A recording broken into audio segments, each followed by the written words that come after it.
भगवान की जय। प्यारे कृष्ण कन्हैया लाल की जय। श्री योग वासिष्ठ महारामायण स्थिति प्रकरण चल रहा है और आज है तीसरा सर्ग। श्री राम जी ने पूछा, हे भगवान, महाप्रलय के अंत और सृष्टि के आदि में जो प्रजापति होता है वह जगत को पूर्व की स्मृति से उसी भांति रचता है, तो ये जगत स्मृति रूप क्यों ना होवे। वशिष्ठ जी बोले कि हे राम जी, महाप्रलय के आदि में प्रजापति स्मरण करके पूर्व की नाई जगत रचता है। जो ऐसे मानिए तो नहीं बनता, क्योंकि महाप्रलय में प्रजापति कहाँ रहता। जो आप ही ना रहे उसकी स्मृति कैसे मानिए। जैसे आकाश में वृक्ष नहीं होता, तैसे ही महाप्रलय में प्रजापति नहीं होता। फिर राम जी ने पूछा, हे ब्रह्मण्य, जगत के आदि में जो ब्रह्मा थे उसने जगत रचा, महाप्रलय में उसकी स्मृति का नाश तो नहीं होता। वह तो फिर स्मृति से जगत रचता है। आप कैसे कहते हैं कि नहीं बनता। श्री वशिष्ठ जी बोले, हे शुभव्रत, हे राम जी, महाप्रलय के पूर्व जब ब्रह्मादिक होते हैं वह महाप्रलय में सब निर्वाण हो जाते हैं, अर्थात विदेह मुक्त हो जाते हैं।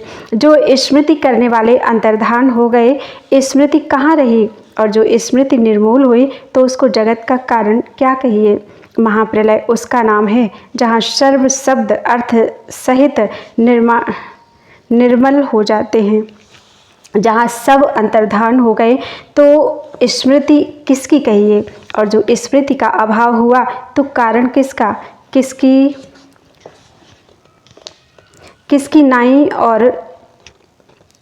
नाई कहिए। इससे सर्व जगत चित्त के फुरने मात्र है। जब महाप्रलय होता है तो सब यत्न बिना ही मोक्षभागी होते हैं, और जो आत्मज्ञान हो तो जगत के होते भी मोक्षभागी होते हैं। पर जो आत्मज्ञान नहीं होता तो जगत दृढ़ होता है, निवृत्त नहीं होता।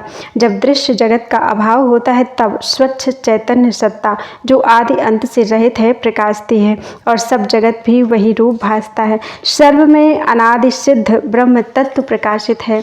उसमें जो आदि संवेदन फुरता है वह ब्रह्म रूप है, और अंतवाहक देह विराट जगत होकर भासता है। उसका एक प्रमाण रूप यह तीनों जगत है। उसमें देश काल क्रिया द्रव्य दिन रात्रि क्रम हुआ है।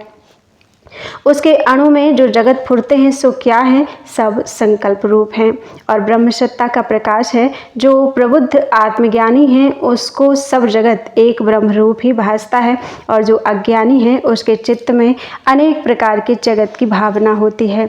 द्वैत भावना से यह भ्रमता है। जैसे ब्रह्मांड के अनेक परमाणु होते हैं, उनके भीतर अनंत सृष्टियां हैं और उनके अंतर और अनंत सृष्टि है, तैसे ही और जो अनंतर सृष्टि है उनके अंतर और अनंत सृष्टियां फुरती हैं।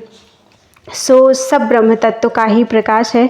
ब्रह्म रूपी महासुमेरु है, उसके भीतर अनेक जगत रूपी परमाणु है। सो सब अभिन्न रूप है। हे राम जी, सूर्य की किरणों के समूह में जो सूक्ष्म त्रिश्रेणु होते हैं उनकी संख्या कदाचित कोई कर भी सके, परंतु आदि अंत से रहित जो आत्मा रूपी सूर्य है उसकी त्रिलोकी रूपी किरणों की संख्या कोई नहीं कर सकता।